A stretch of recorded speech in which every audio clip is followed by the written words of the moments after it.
Bienvenue sur le rocher. Dans la vie, nous faisons tous face à des choix, des opportunités, des projets. Certaines portes s'ouvrent avec facilité, d'autres se ferment brutalement. Et parfois, nous restons dans la confusion. Est-ce un simple obstacle que je dois surmonter? Ou est-ce Dieu qui me dit « ce n'est pas pour toi ». La Bible nous enseigne que Dieu dirige nos pas. Proverbe chapitre 16 au verset 9 dit « Le cœur de l'homme médite sa voie, mais c'est l'Éternel qui dirige ses pas ». Cela veut dire que même quand nous faisons des plans, c'est Dieu qui, dans son amour, ajuste nos chemins. Aujourd'hui, je vais partager avec toi 5 signes clairs que Dieu ferme une porte dans ta vie. Et tu verras, une porte fermée n'est pas un échec, mais souvent une protection et une redirection. Parfois, tout semble parfait. La situation paraît idéale, l'opportunité est belle, mais au fond de ton cœur, il y a un trouble, une agitation. Colossiens chapitre 3 au verset 15 dit que la paix de Christ, à laquelle vous avez été appelés pour former un seul corps, règne dans vos cœurs. Quand Dieu ferme une porte, il peut retirer cette paix intérieure. Tu ressens un malaise que tu n'arrives pas à ignorer. Voici un exemple concret. Tu as une opportunité professionnelle qui semble idéale. Mais à chaque fois que tu y penses, tu sens de l'angoisse, tu perds ta joie, ton esprit n'est pas en paix. Ce malaise est peut-être le signe que Dieu t'empêche d'entrer dans cette porte. La paix de Dieu n'est pas un détail. C'est un feu vert ou un feu rouge spirituel.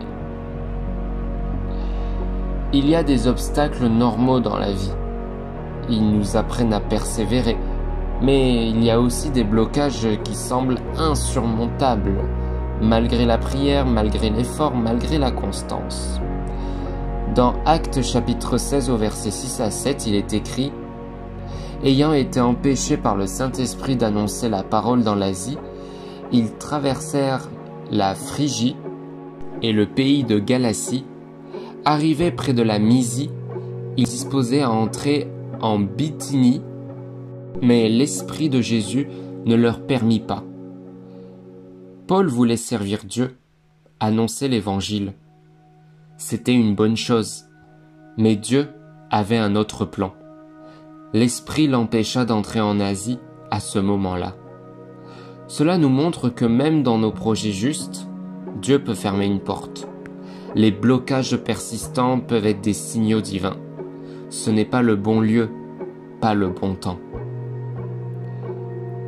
Dieu ne se contredit jamais.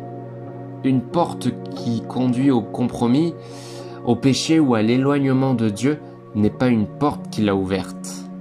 Psaume 119 au verset 105 dit « Ta parole est une lampe à mes pieds et une lumière sur mon sentier. » Si cette porte te pousse à tricher, à vivre dans le mensonge, à négliger ta foi, alors elle ne vient pas de Dieu. Même si elle semble attrayante, même si elle promet du succès ou du confort, ce n'est pas sa volonté.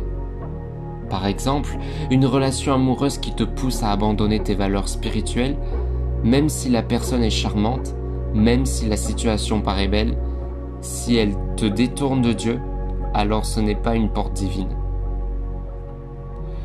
Dieu nous parle aussi à travers les autres, des mentors spirituels, des amis chrétiens fidèles, des pasteurs, peuvent discerner ce que nous ne voyons pas.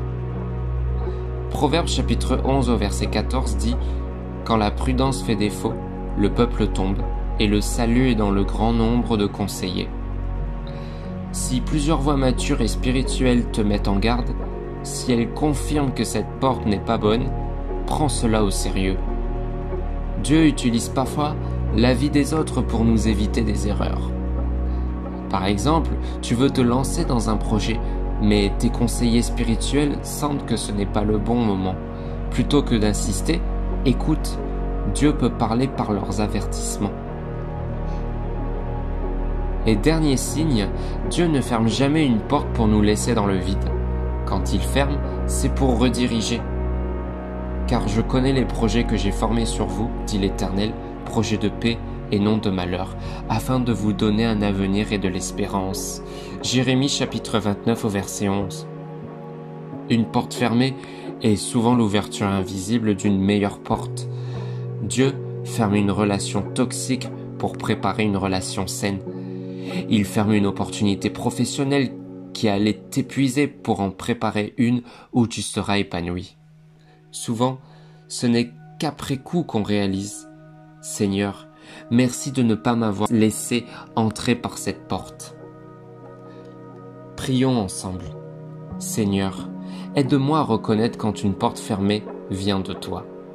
Donne-moi la sagesse de discerner tes signes, la patience d'attendre tes temps et la confiance d'accepter tes plans parfaits. Je choisis de remettre mes projets entre tes mains, sachant que tu vois plus loin que moi. Ferme les portes qui ne mènent pas à la vie et ouvre celles qui sont alignées à ton plan divin. Au nom de Jésus, Amen. Une porte fermée n'est pas un échec, ni un rejet. C'est une preuve de l'amour de Dieu. Il connaît ce que tu ne vois pas encore. Il sait ce qui pourrait te blesser, te détourner ou t'épuiser. Alors, si une porte se ferme, fais confiance. Une autre s'ouvrira. Pas selon ton calendrier, mais selon sa parfaite volonté. Merci d'avoir suivi ce message. Abonne-toi et active la cloche pour recevoir les prochains enseignements. Et n'oublie pas, une porte fermée avec Dieu, c'est toujours une porte ouverte vers quelque chose de meilleur.